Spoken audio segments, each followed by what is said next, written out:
Welcome back, listeners, to episode 8 of Mosaic's Community Life in Canada podcast. My name is Jane Teasdale, one of the co-owners of Mosaic Home Care Services and Community Resource Centers. We have 3 guests on our podcast today from Reimagining Dementia, a creative coalition for justice. This is an international group of dementia activists and allies, health professionals, people living with dementia, young and old, carers, care partners, family, and community members, advocates, artists, academics, policymakers, and others who share a diverse and humanizing vision of care and support that promotes inclusion, relationality, creativity, joy, and the possibility of growth for everyone living with and impacted by dementia. That actually came off of the Creative Coalition for Justice on their website. They will be each speaking about their work, Reimagining Dementia, a creative coalition for justice, and their involvement in a creative coalition for justice video. Before I introduce our guests, I would like to explain how I found out about this wonderful group of dynamic individuals and their work in the communities. Jennifer Hicks, who I've known for several years and who worked with the Dotsa Batov Academy and now the Batov Method. She also teaches NIA exercise and dance to our members from Mosaic on Zoom. And now, finally, welcome Emerson, who uses they, them pronouns, Nicolette and Chuck. Thank you for joining us today, and it's a pleasure to have you on the line. I would like to also, introduce Emerson Lee, who uses they, them pronouns, is an end-of-life doula and certified dementia practitioner who founded a private practice called Happy Memories Elder Support. Emerson became involved with Reimagining Dementia after discovering the concept of the tragedy narrative and is thrilled to work alongside such creative, hopeful, and inspiring people to share an empowered narrative of dementia. Welcome, Emerson. Our next guest is Nicolette McDermott-Ketchum, a primary care physician assistant, 17 years, and an elementary middle school teacher, training 5 years. She currently volunteers in her community of Farmington, New Mexico, San Juan County, as a facilitator of the Hummingbird Memory Cafe and is a volunteer member of other organizations that look to affect sustainable changes so that all community members feel safe, welcomed, and included where they live. The Reimagining Dementia Creative Coalition for Justice provides opportunities to creatively engage with others with and impacted by dementia while encouraging all of us to find joy in our journeys. And finally, our last guest, Chuck Mcclatchy, is a Dementia Action Alliance Advisory Board member, Dementia Friendly Nevada, national speaker and advocate for people living with dementia, co-host Dementia Conversations with Chuck and Jennifer, and member state task force on Alzheimer's disease. Amazing work, Chuck, that you've been doing within the community. Can you just describe, I guess, your work with, the Dementia Conversations with Chuck and Jennifer as a co-host, or any other volunteer and advocacy work that you do? Thank you. Oh, I'd love to talk about that. Thank you so much, and thank you so much for having us on. My work with Jennifer Carson started probably about a year and a half ago. And our first meeting, there was just her and I, and nobody actually showed up. But it has grown since then to about 25 people every Monday. Wow. And we've enlarged it to an hour and a half.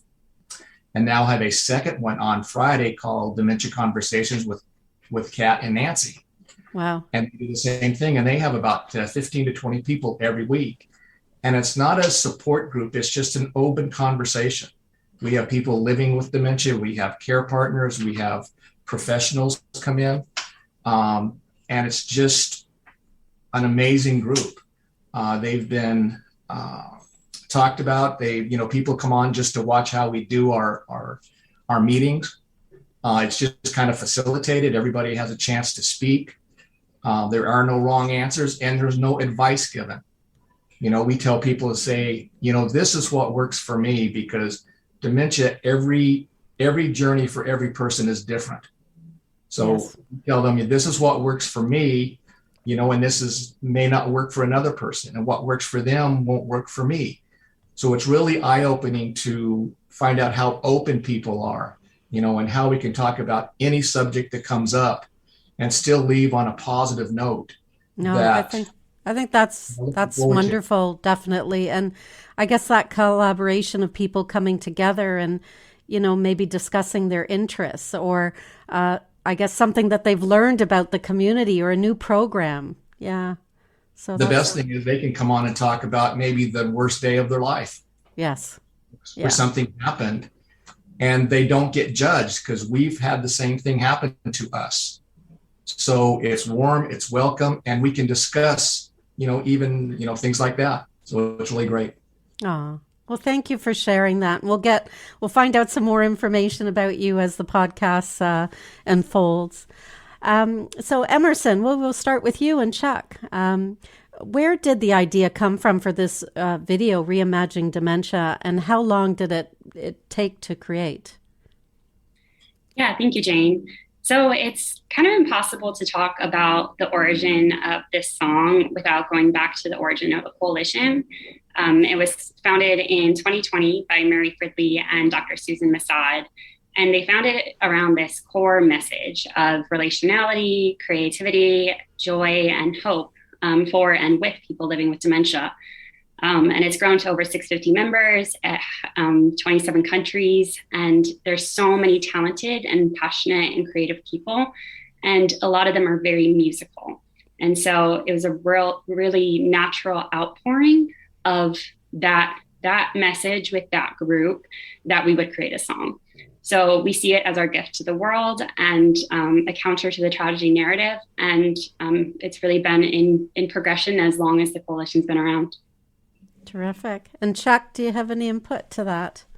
Yes, I met Mary and Susan about 3 years ago and did a performance with them called The Joy of Dementia, which I had no idea what it was going to be, but it was at the DAA conference, and it was the most well-attended event at the conference, and been friends with them ever since. And the reason I joined the coalition was, like Emerson said, it takes away that tragedy narrative that everybody thinks of when they think of dementia. Yes. And we're trying to change that. And you change that by putting hope out there, by putting people with smiles out there, people with dementia doing things.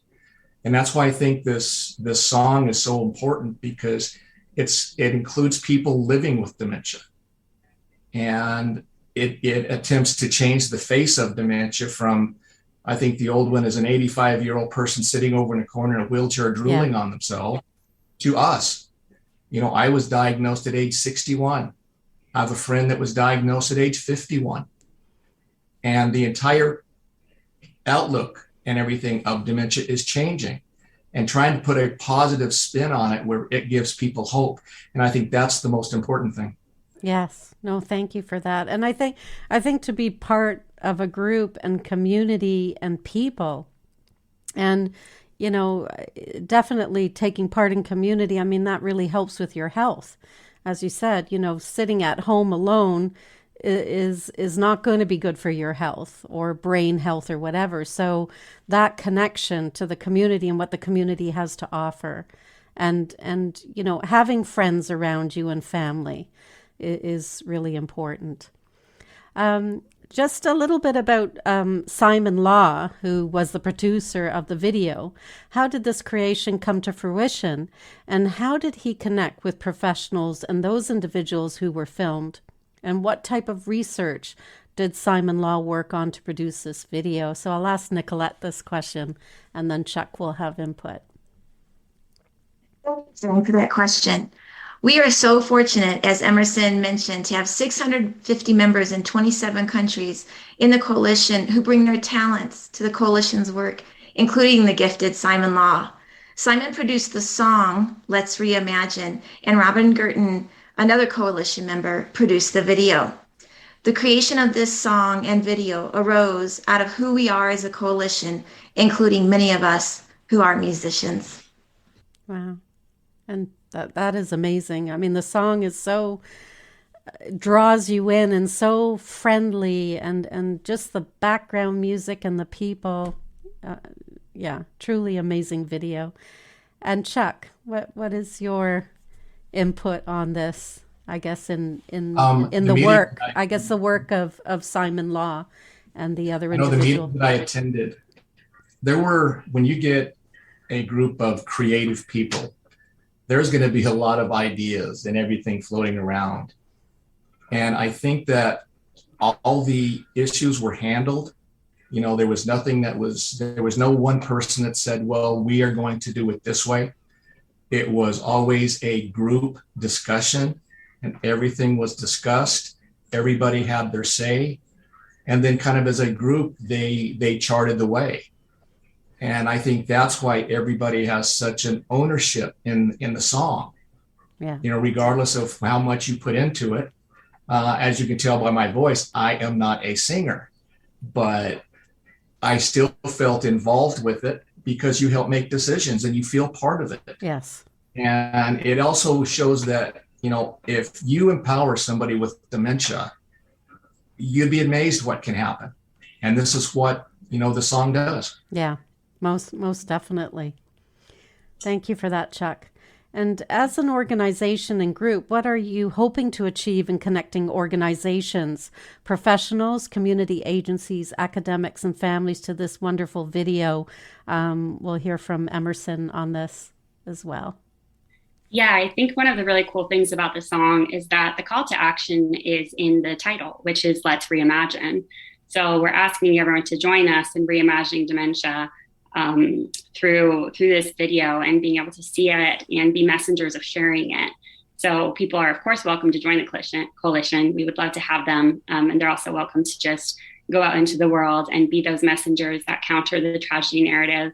And we want to see people do that, individually, challenge their own stigma, relationally, communally, and globally. That's something the coalition does really well, is take it from the small scale to the big scale.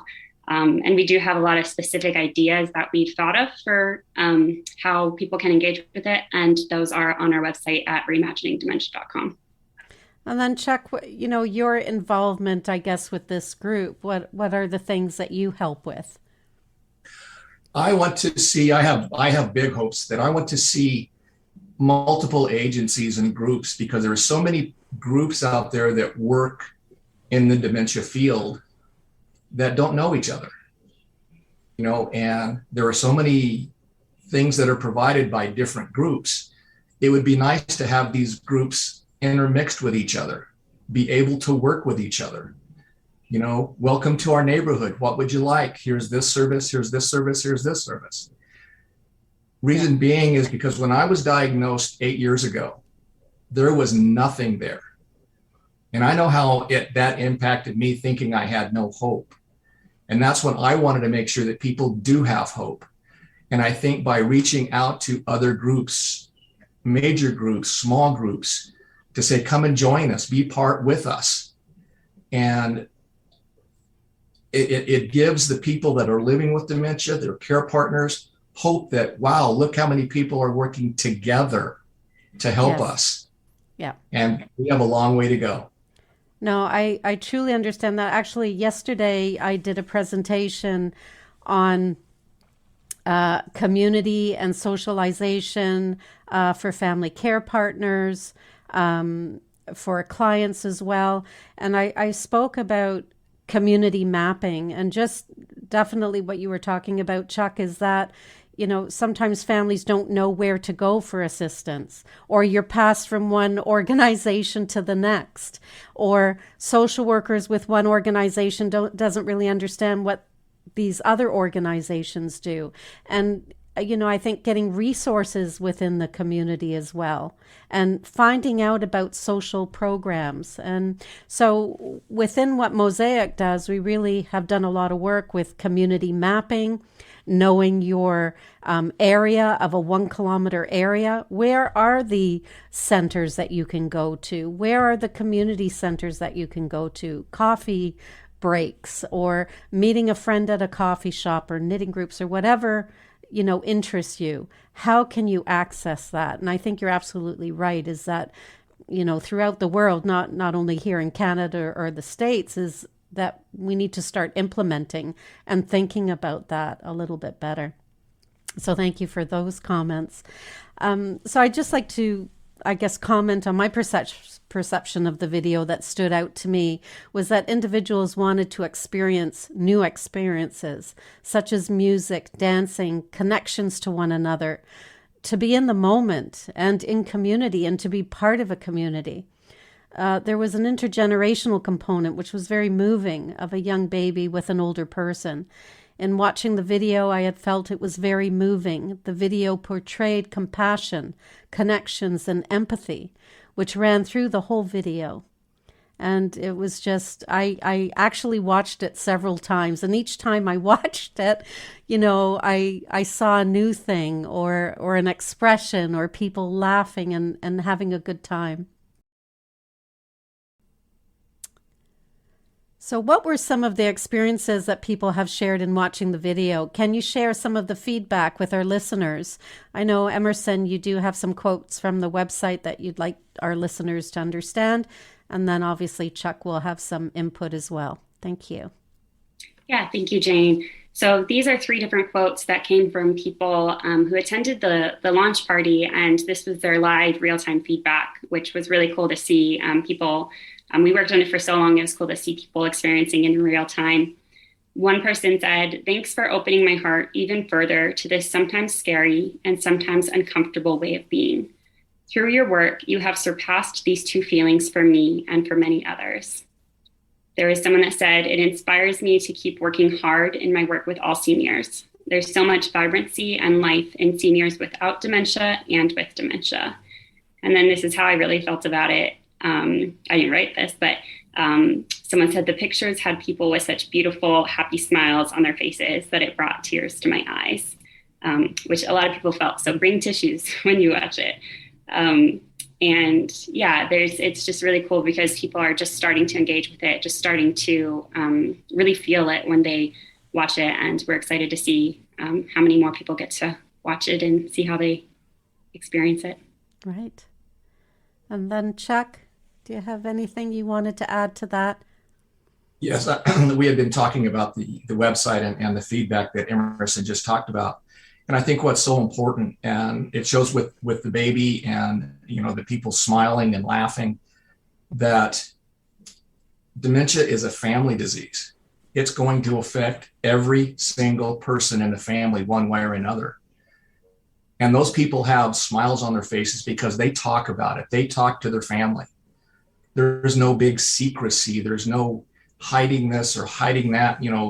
Dad has this when he doesn't want to talk about it. Mom has this and she won't discuss it. When you can talk about these things within your family and they can understand and they can help you, it takes all of that fear and guilt and everything away from the person living with dementia and lets them enjoy life.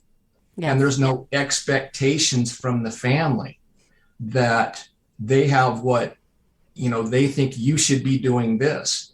Well, if there's communication, then they understand that your ability is here and don't expect more than that, but appreciate what you can get and empower that person to live openly and talk about it and laugh and joke, because we, until the very end stages, can still laugh, we can love, we can learn.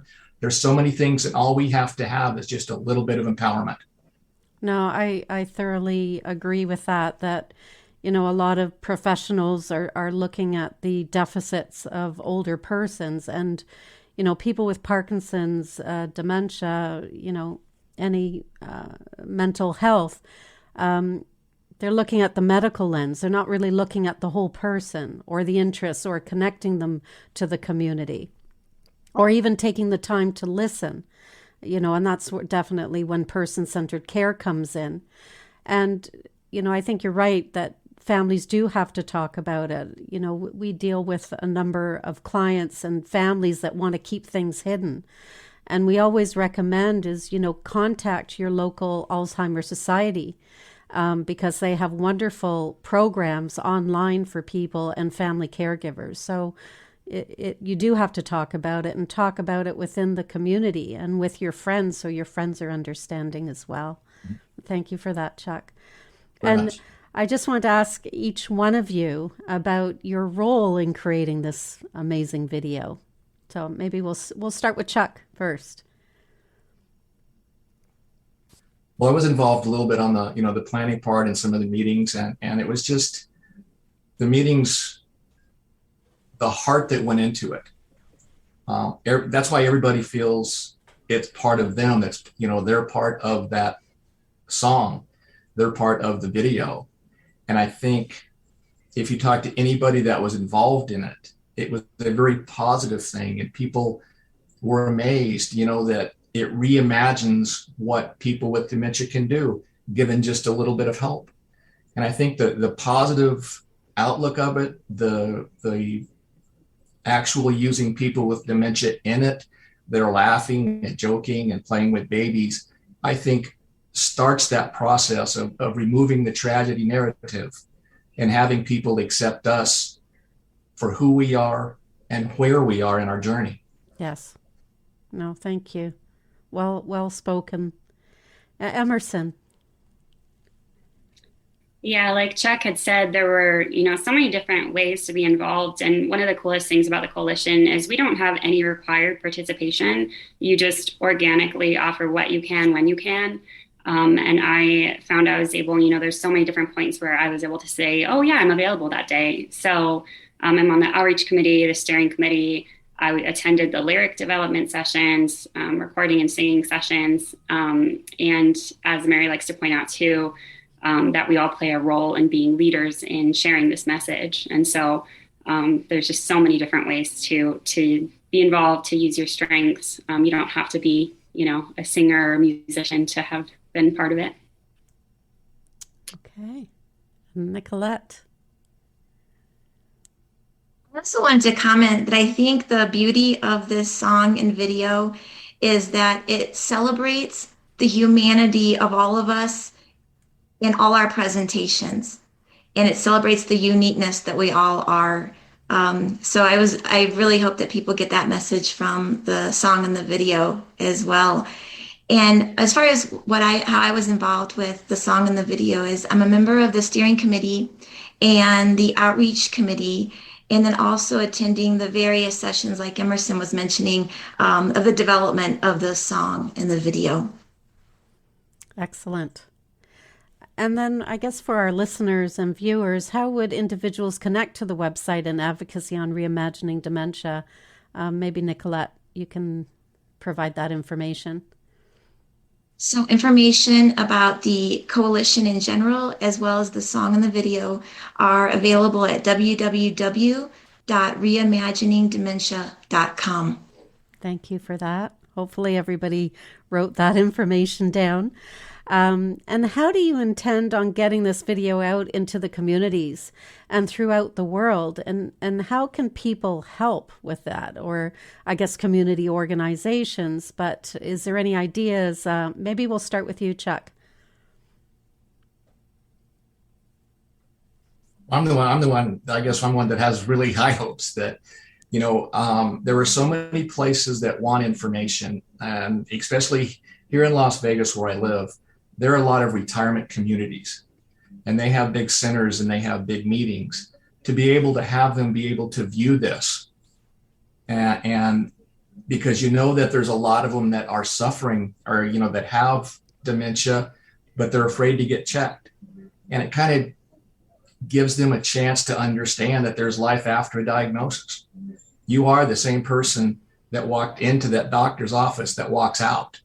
Nothing changed that day. Yes. And I think that once people understand that and we can get it out there, it's going to have even more of a positive effect. And, word of mouth, whatever it might be, but, work with the big, huge communities around that always want information. They're always looking for it, and, provide them with an avenue to get it. Yes. Yeah. And I hope doctors are going to take an interest in watching this video and understanding what your organization is doing. Emerson, we'll hear from you now. Yeah, like I said before, there's so many ideas that we have come up with as a coalition to be able to share it and bring it to the world. We have MP3s, people can take it, write their own lyrics, that kind of thing. But I think the simplest request, especially for listeners right now, is that we really hope that everyone who sees it shares it with their networks, and just kind of helps us create that ripple effect of more and more people seeing it, and empowering each person to take it and use it how they want to, like Chuck was saying, showing it at a meeting or something like that. So, the website reimaginingdementia.com, that's where that song is and all those ideas. And there's just no end to what we could do with it. Yes, I know I've, through Mosaic, I've sent it out through my Facebook and LinkedIn, and, actually passing it to, Family Caregiver Coalition organizations. I think I've even sent it to somebody over in the UK. So I'm trying to get it out for you guys, and definitely with the IFA. I mean, they've got about 100 people from all over the world that will be listening to that conversation tomorrow. So that's great. And Nicolette. So yes, I've been sharing the message in general of the coalition through social media, and also face-to-face and word of mouth. I think that's also very effective to addressing as people raise the issues about living with dementia. How can they live well? How can they live better with dementia? Just having that one-on-one conversation has seemed to be very helpful as well. Thank you. Thank you for your comments. I think I'd just like to tap into some of the work that, the three of you as individuals are doing a lot of great work in the community. And I do know, just listening to Emerson and our conversations, that she does have a private practice. And so if you can describe that a little bit, and then we'll hear from Chuck on some of the things that he's been doing in the community, and then Nicolette to talk about her work in communities. Thank you. Yeah, thank you, Jane. I really like talking about my practice because it feels like kind of a small scale of Reimagining Dementia. I feel like both of them are doing, I'm working off of the same message. And so Happy Memories Elder Support exists to share that message and really to build a community of what I call moment makers, which are people who can be friends and partners to people living with dementia and who feel really equipped to support people, because, there's so many just ways of interacting with someone or philosophies to interact with them from that people just don't know, like the tragedy narrative. So I share, those kind of tips and philosophies. I do coaching and companionship. I have a free art session every month. So trying to do lots of different things to contribute to this culture change and community change. Yes. And I guess I could mention too, makinghappymemories.com is where people can find that. And then I'm on Instagram at Let's Make Moments. No, that's great. So do you go into individuals' homes then, or retirement homes or long-term care, and do families hire you to do sort of that one-on-one? So that's a great question. And actually, because of COVID, and because I'm moving from where I am soon to a different state, I intentionally have things entirely virtual right now. Yes. And I actually, I like to mention to people that it's not just one-on-one support to elders or coaching caregivers, but, it's something like, my aunt has dementia and I don't know how to interact with her, and empowering that person to spend time with them. So right. Sometimes, it's not just that kind of core, we usually talk to the caregivers or, professionals. I'm trying to kind of take it 2 steps out. Yes. And, bring more people into people's lives. Cause, yes. It's just, there's so many ways to spend time with someone and enjoy that time with them and build a relationship and a partnership. And I feel like the vast majority of the world is not seeing that and not feeling capable of that. And it's just such a joy in my life. I want to share it with everyone. Yes. And it is relationship building. I know, we have a number of clients, and, sending a personal support worker, it's coming into that client's space. And, it does take time and relationship building. And so with Mosaic's model on the person-centered care is that we're providing the tools and the processes in working with our personal support workers to provide them with that to start a relationship and connection, and really finding out and understanding about that person. And as I mentioned, it's not just about sending over activity kits, but it's actually listening to that person and meaningful discussions. And Chuck, though, you've done some amazing work within the community. We highlighted that group that you started in the beginning of the podcast. But what are some of the other things that you're interested in doing in the community? Well, I was working with our Cleveland clinic out here, which is the Lou Ruvo Center for Brain Health. I'm on an advisory board with the hospital, and I was also helped write a lesson plan and gave training to McCarran Airport so they could become dementia friendly. The work with Dementia Friendly Nevada and the governor's task force on Alzheimer's disease to try to get regulations and things in place to protect people living with dementia, and to train more doctors on what dementia is, because here in Nevada, just like where Nicolette is in New Mexico, we have a big problem with doctors. In the rural area, there are not very many neurologists, and that's a big problem because a lot of doctors don't understand. Yeah. So we're trying to to work with them and get more training for them so they can understand and identify for an earlier diagnosis, so people can prepare for what's going to happen to them. And I think the most amazing things is the people I've met, on this journey, and it's incredible to know what caliber of people are working with you, for the same end. It's amazing. So that's been the best part. No, amazing work and very forward thinking. Sometimes when you attend different groups, a lot of it is discussion and sometimes things don't move forward. So it's nice to hear that actually where you're living, things are moving forward and you are making a difference in the work that you're doing. And then finally, Nicolette, what are some of the things that you've been doing within the community? I want to back up to what Chuck was saying too about as a medical professional myself, that the reason why I wanted to start the Memory Cafe is I wanted to be part of the solution.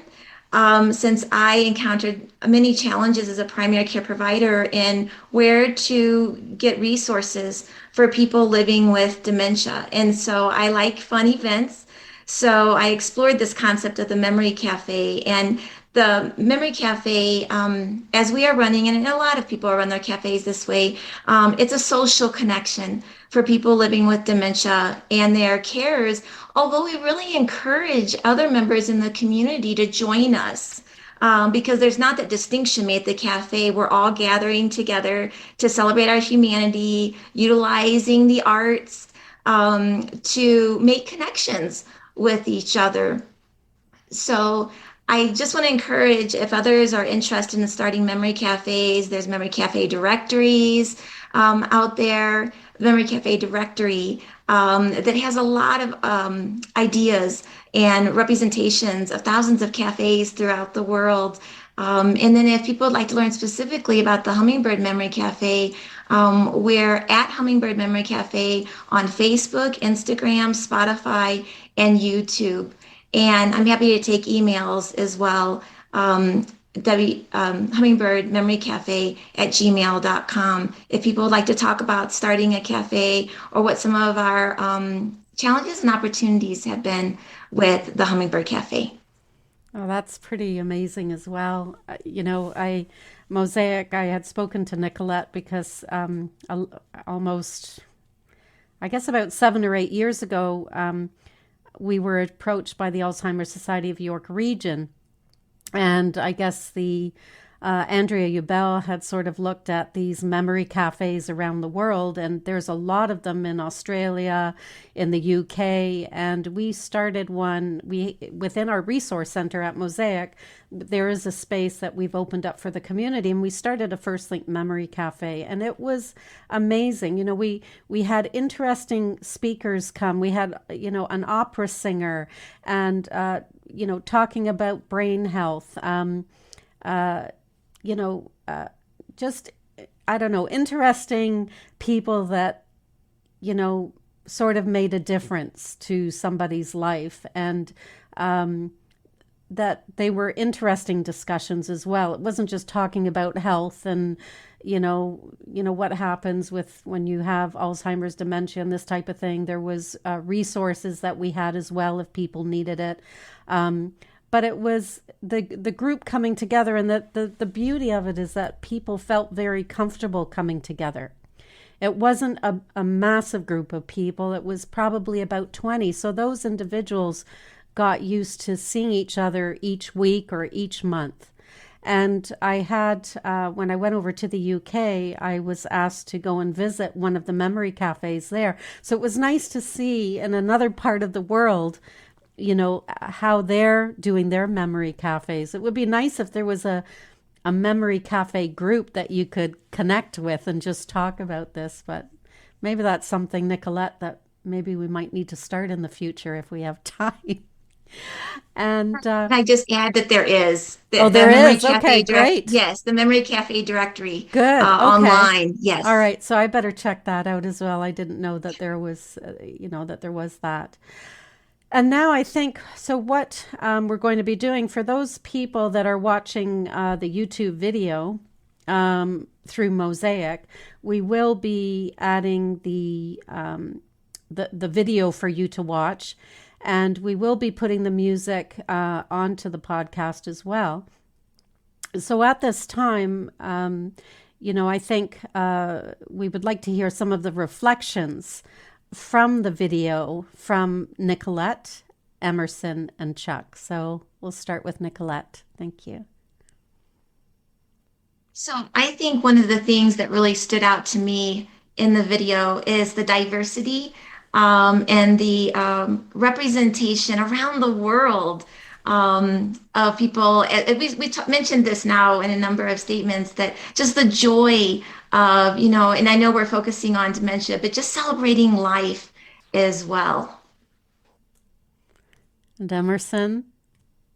Yeah, that's a really good point, Nicolette. One of the things that sometimes people don't realize is the song doesn't say dementia at any point, and that was an intentional choice because it really is about celebrating life. And we happen to focus on life with dementia, but it is just a celebration of being human.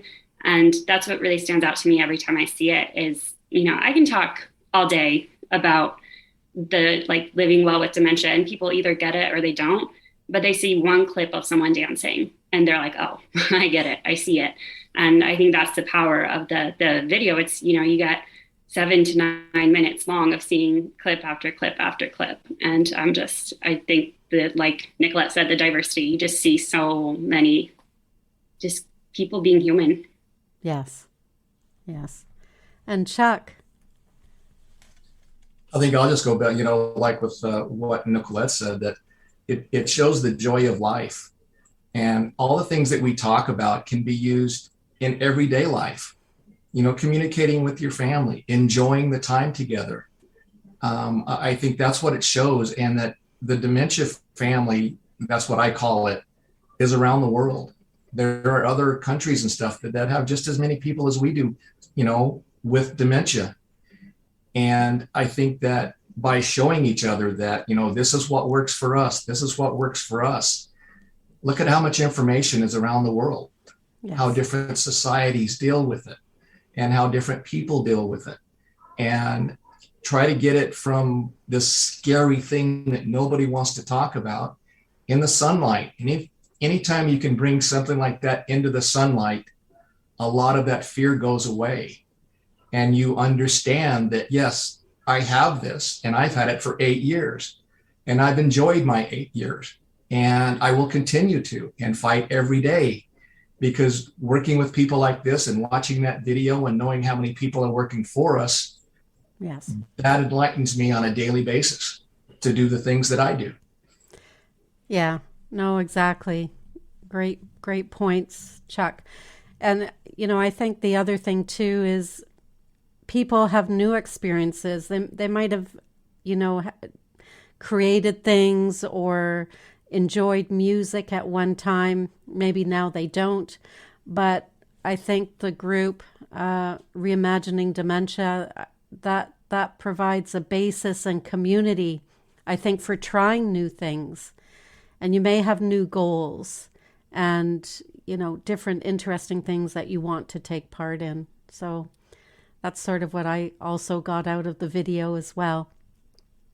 So we're coming to the end of our podcast. I mean, I think this is the first time that I've had three guests at one time. So I'm getting used to it now. And, but I would like to ask, I guess, a takeaway message from each of you for our listeners. And I'll start with Nicolette. I would just like to encourage all of us in our communities, including the leaders and decision makers, to reimagine how they are planning spaces and including all voices so that all of us can feel safe, welcome, and included where we live. And Emerson? I just want to share, that the coalition has been just such a joy and a delight and a privilege to be part of. And it's such a wonderful experience to share life alongside these people. And so if anyone's feeling the call, like we're here, like Chuck said, it's a family, a family beyond even the coalition. And we're happy to welcome more people into this way of being. And finally, Chuck? I think I take away is the inclusion that we have. And inclusion can be one of two things. Either you're included just because they need you there and you're just somebody that they can say is on the group, or you can have inclusion where you're involved. And this is the total inclusion, where you show people of color, women, different minorities, different, colors, different countries. And we're all dealing with the same thing. Yes. And when we can all get together and show that we're all in this together and we're all in the dementia family, I think that goes a long way on getting people to live better. Well put, Chuck. Yeah, definitely. And now I would like to thank Nicolette, Emerson, and Chuck for an insightful discussion on sharing their experiences in creating Reimagining Dementia and the Creative Coalition for Justice video. I would also like to make mention of the International Federation on Aging, who will be featuring Ms. Mary Fridley, Reimagining Dementia, a Creative Coalition for Justice, co-creator and leader of the Joy of Dementia, coordinator of Reimagining Dementia. You will be able to view the webinar by going to www.ifa.ngo Global Cafe section. And that will be featured on February 22nd, 7 a.m. to 8 a.m. Eastern Standard Time. But you would be able to go to the website and there will be a recording if you're not able to make it. I would like to say at this time to stay tuned for upcoming podcasts on a variety of topics and guests. On our next podcast, we will welcome Kahir Lalji, Provincial Director, Government Relations and Program, Population Health United Way, British Columbia. He will be discussing social prescribing, a holistic approach to health care. And thank you, everybody, for listening and attending today.